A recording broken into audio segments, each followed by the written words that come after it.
Grace. The Word of God is the definitive source on grace. Its divine author is described as full of grace and truth, and he reveals that he gives grace to the afflicted. And the good news that he reveals of how sinners can be reconciled to him is founded on grace. Then just consider how those that he saves by grace are described. You are called by the grace of Christ. You are justified by his grace. Your faith even is a gift of his grace. Your sanctification is by grace, both God's grace working in you and his grace giving you faith that's actively working out your own salvation. Then the day in which you will be glorified will yet be another profound display of his grace.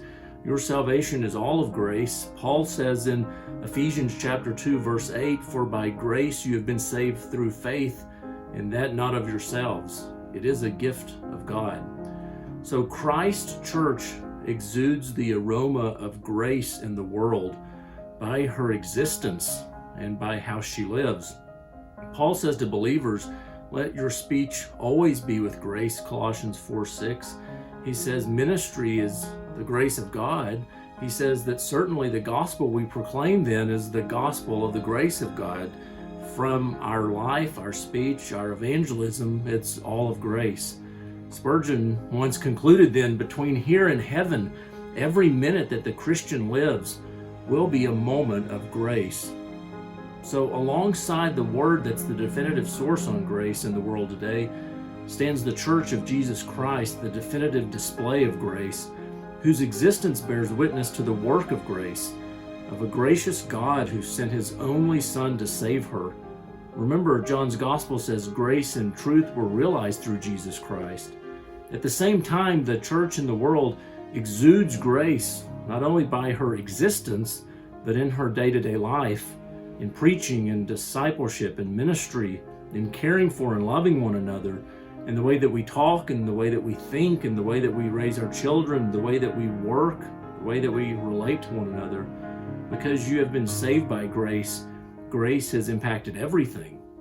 If grace is so integral to the life and health of the church, and if our desire is that the Resolve Conference equip those in the local church for ministry, then what better theme for this year's conference than grace? This year we have the joy of welcoming Dr. Tom Pennington from Countryside Bible Church to speak to us about grace. The dates: Friday, October 29th and Saturday, October 30th.